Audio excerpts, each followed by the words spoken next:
What's up, Ravens fans? Welcome into a fresh edition of Ravens Unscripted. Another week, another win, another dominating win by the Ravens. Happy Thanksgiving, too, by the way. Fun couch here of all Ravens media. We've got Garrett, Cliff, and Ryan. Guys, good to be with you. Happy holidays. 4 downs. What's up?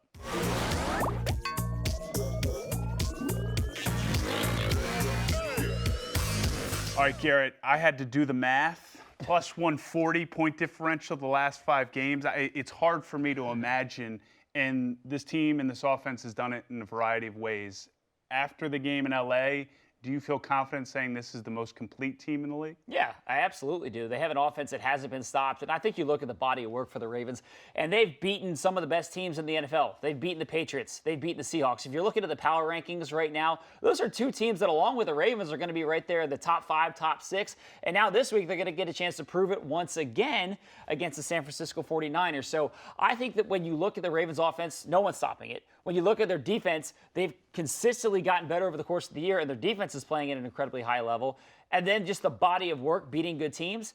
I don't think there's too much of an argument against the Ravens that they're the best and most complete team in the league. Yeah, the Patriots have had trouble offensively by their standards most of the season. So I don't see how you can look at what the Ravens are doing on both sides of the ball and say they're not the most impressive team in the NFL right now. Plus, they're still difficult to game plan for because of what they do. So even if they weren't as good as they are, they would cause teams problems because it's such a unique style. When you combine how they're playing with the way they play, they're a nightmare. Yeah, I mean, probably the other team that would be in this debate would be the 49ers. They're playing really well recently, at least on offense, and their defense has been lights out all year, whereas the Ravens have kind of built up on defense. But I think it's really been the Ravens' defensive rise that has made them this Super Bowl, favorite really now. The offense has been really good all year and just seems to be getting better. I mean, 6 drives, 6 touchdowns to start the game. It doesn't get any better than that.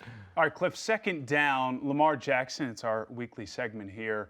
The 5 touchdown pass is a record on Monday night. I'm also curious, when did you see this shift? Because he was great to start the season. He's really been good all year. But there seems to be another level that he hit the last few weeks, and we're seeing it reflected in his production and the points his offense is putting up.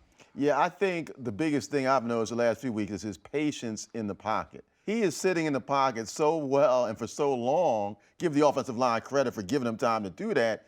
But it looks like, to me, sometimes running is his last resort.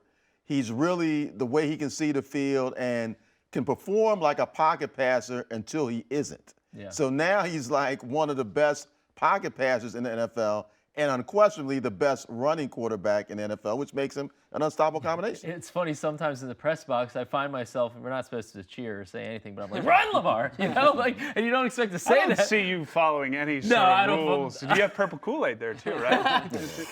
I've already gulped it all. It's gone. Right? But I mean, you would think that with Lamar, like you said, how good he is as a runner, he would look for every opportunity, but that's just not his game. He's consistently said, I want to throw the ball. And I think, to your point, it's a good one. His footwork is so much better. I've seen a lot of improvement in just the mechanics. His footwork, it's stepping up in the pocket. There's 2 steps forward in the pocket, knowing how to navigate that, and just really just navigating the entire game, all the shifts, the motions, reading defenses, nowhere to go, situation. The 2-minute drive at the end of the first half was masterful. I'm not disagreeing, but Garrett, I just want to pivot here with you. To me, it's decisive, though. I understand that he is not one, but his pass attempts are down, and he is still running the ball at a pretty high clip. It just seems to be his decision to do it's much quicker than maybe that patch early in the season. You know what I'll go to? I'll go to what Lamar's mom told him that he shared with us, which is that you're in attack mode. When she watches him play, she sees him in attack mode, which is what he was when he was in Louisville. Last year, a little bit indecisive at times. There's no question. He's trying to score every single time he has the football. That's the mentality that he has, and that has been spread to everybody on this offense. All right, third down. It's been mentioned, Ryan, the defense, and it's lost in all of this, just how much they've improved over the last few weeks. What does the test in Jimmy Garoppolo and San Francisco provide? Well, I think that they are a unique offense, kind of like the Ravens. I wouldn't say quite as unique as the Ravens because everybody knows what the Shanahans do. But Kyle's put a little twist on it, and they have a dynamic run game that feeds off that play action, and they do some fake handoff stuff and quick hitters over the middle. They're much more of a West Coast quick passing game. But their run game is really strong too. So they can challenge you on both fronts. It's hard to shut them down completely. They get into a lot of manageable down and distance situations. This 49ers offense under Kyle Shanahan is dangerous. Well, that running game we're talking about, to me, is the key with the 49ers, because just like when the Ravens face Mahomes or any great quarterback, you want to keep them off the field.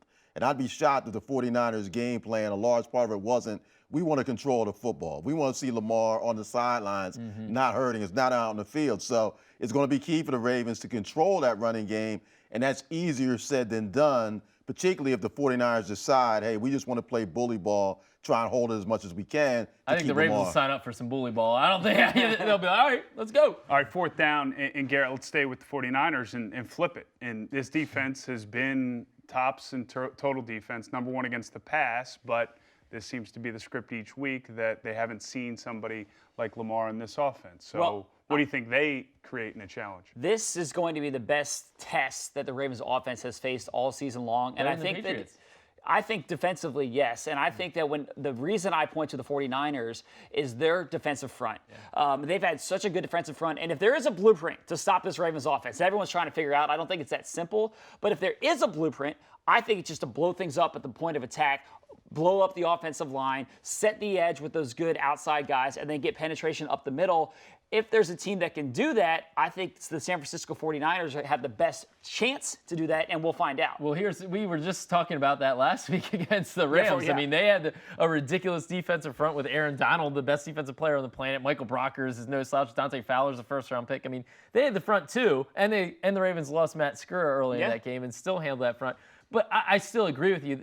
And the Patriots' secondary is probably their strength, and that doesn't really hurt the Ravens as much because they don't feed the wide receivers as much. Yeah. So I think a defensive front is what's going to challenge the Ravens, and I agree. The 49ers are pretty stout. Yeah, I mean, we talk so much about Lamar, but Mark Ingram and the other runners are such a huge part of what the Ravens do. And the 49ers have the potential with their front line maybe to slow that part down.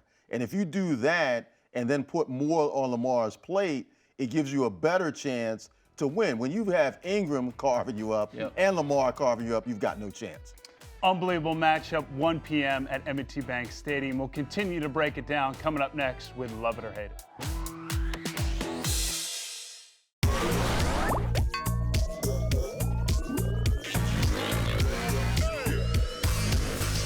Time for a little Love It or Hate It. We'll run through a couple topics surrounding this team, and the guys will let us know if they love it or hate it. It's pretty self-explanatory, as I say it out loud.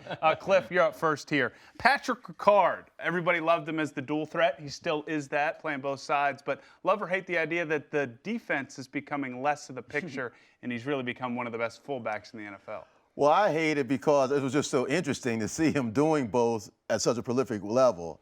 I do love it for the Ravens, though, that they have beefed up the defensive line to the point now where Ricard can really just get to obliterate people as a fullback and can really just do that, and they don't need him in that role anymore. So, yeah, Ricard, to me, unsung hero guy who really, to me, should be a Pro Bowler.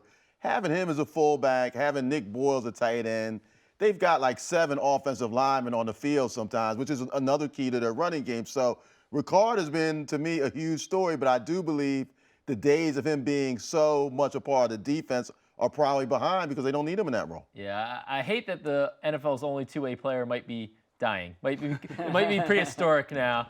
But now, I like you said, I do love watching him play offense more than I like watching him play defense. And he's a good defense player. You know, it kind of changed after he got a sack strip that was returned for a touchdown in Cincinnati. And then all of a sudden after that, he started being more offensive.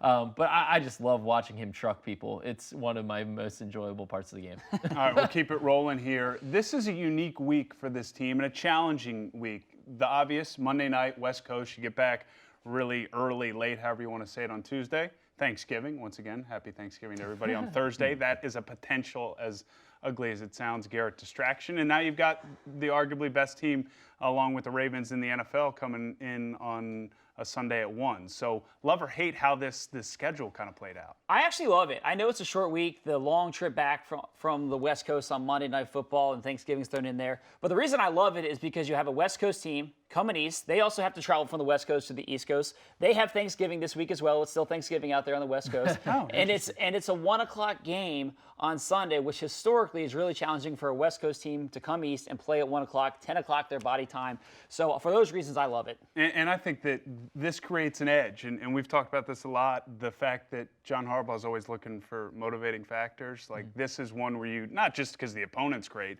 but the fact that there's all these challenges in front of you. Short week. I'm sure he's telling them that. Short week, you got to shift your focus. You can't relish that win too long. Like, they changed the page very quickly. Absolutely. All right, last one here, Cliff. Unabashedly, how do you feel about that word? I like it. I mean, you're a scribe at heart.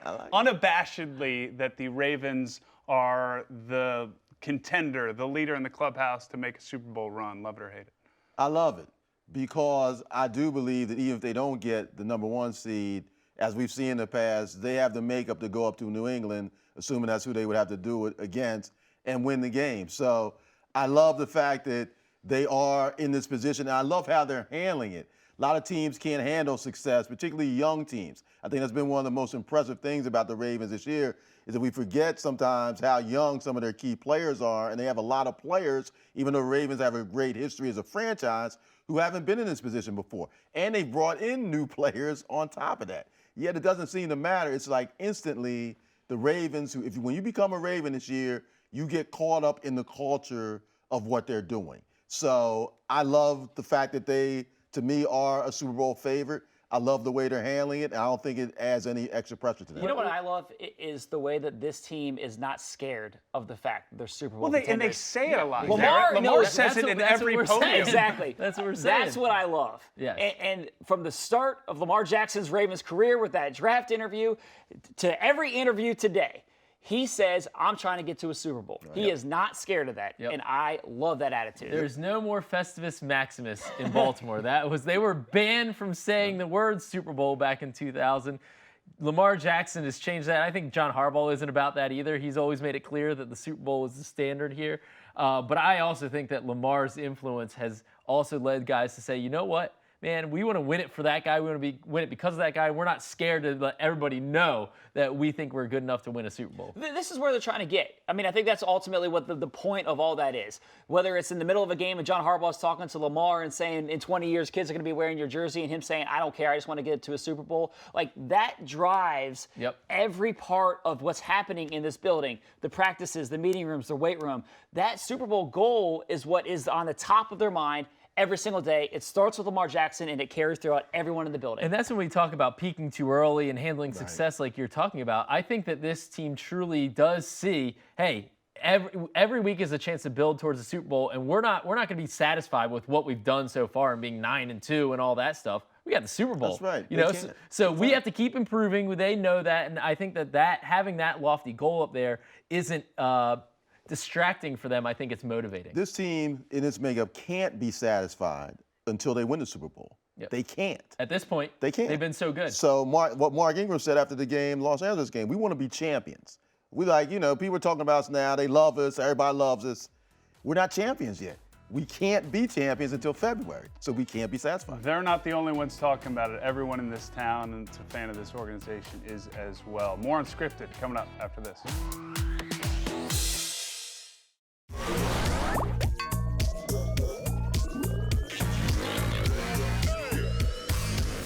Welcome back in. Time to dive into the mailbag. Use the hashtag #RavensMailbag and we'll get your questions up here on the big screen. First up, this is for Garrett Downing.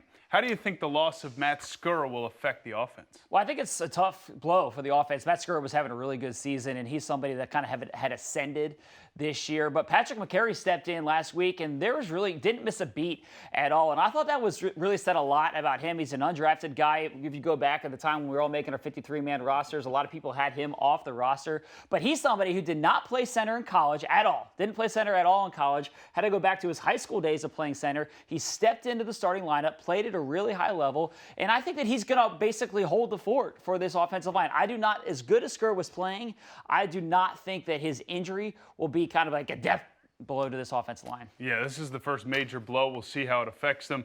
Next question up here on the old tweet deck, and this is for Ryan Mink. Do you think the Ravens will go ahead and pay Greg Roman and keep him here? This is a big topic as he approaches what could be an offseason with a lot of teams looking for the next great offensive mind. Yeah, I think the Ravens will definitely try. You know, it's just whether Greg Roman wants that or whether he wants a head coaching job. I think it all depends on him. You know, some guys, their career aspiration is, I want to be a head coach, and the first time they get offered that job, they take it. Greg strikes me as a guy that's not exactly like that. I think that he could be patient. The Ravens pay him well. You know, if I'm the Ravens, I'm paying him quite well to keep him here. And he could be patient a little bit, have fun coaching up Lamar, have fun with this offense, continuing to revolutionize the NFL, and then wait for the exact right job and the right quarterback to go to maybe down the line. Yeah, there's no doubt. He has what everybody wants in contract situations, leverage. Final question for Cliff Brown. Are the Ravens peaking too early, or have we not even reached the ceiling yet? It's hard for me to imagine the Ravens getting much better than this. Well, we've talked about this before. I don't believe in the whole peaking too early thing, particularly when you're not even the number one seed. I mean, the Ravens still have a lot to play for, trying to get that home field advantage throughout the playoffs.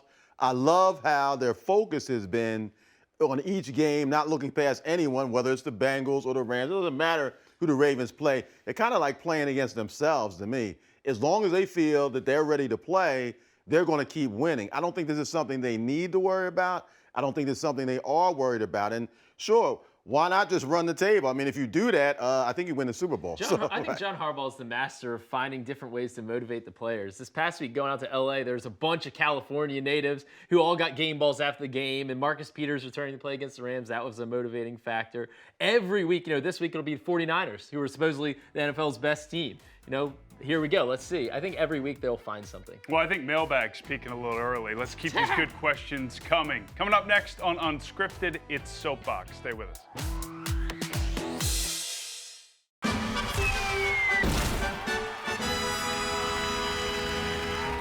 No better way to close out Unscripted on a holiday week than with Soapbox. And we're going to take a different turn this week. The guys on the couch here are going to tell us somebody they're thankful for, an unsung hero, if you will. So, Garrett, who do you have first? He was getting up. I was ready to go. I was ready for that one. I'll start with the recent unsung hero, and that's the veteran defensive lineman, Domata Petko. He comes in here over the past couple of weeks and moves into the lineup because of the injury to Michael Pierce and just plays at a really high level. And from the time that he arrived here, he fits this culture, he fits this team. He loves playing here in Baltimore, and I think that he kind of embodies what the tone has been with this defense all year long. Different veterans have been come off the street, stepped into the starting lineup. Josh Bynes, L.J. Fort, Marcus Peters. There's a whole bunch. Jihad Ward is another one. A bunch of guys have arrived here, played a high level, and that's why this defense is ascending. Yeah, that's a vet move right there, just walking through it. Yeah, I kind of put Peters in a different category. Peters is different. He's different, yeah. But some of these guys like Ward, like you're talking L.J. Fort, Bynes, I mean, it's really impressive that these guys can step in and not only play at a high level, but play a lot. Yeah. I mean, like they were at the Gold's Gym a week before they get signed and come in and play a lot. Credit to an unsung hero and Eric DaCosta as well. Yeah. Cliff, I guess step to the Thanksgiving Day table. Yeah. A little beef tenderloin on the side there. No. 3, 2, and 1. Well, I'd like to talk about a very recent unsung hero, Patrick McCary, definitely being a guy who stepped in for Matt Skura against the Rams, didn't miss a beat. He's obviously going to be a very important player moving forward. So McCary, obviously, he gets an unsung hero vote. I'd also like to throw a shout out to Matt Skura, who was an unsung hero up to this point in the season, having a great year at center. It's a shame he got hurt, but want to see him make a full recovery and did a great job up to this point. And then another unsung hero, keeping with offensive line, Joe DeLisandris, an offensive line coach, definitely being the guy. Get off the stage. Yeah, you can't go free. You're breaking the rules. You get an unsung hero. You get an unsung hero. You get an unsung hero. I don't want to leave anybody out, man. I'm throwing love. That's a lot I want of to go to words. Cliff's Thanksgiving dinner if he's just giving out love like that, man. Hey, no question. They're no longer unsung. Everybody. All right, Mink. Here we go. I got one. You got 10? You got 10 of them? I got one. All right, I'm giving my award to Nick Boyle. I think that he really embodies what this offense is.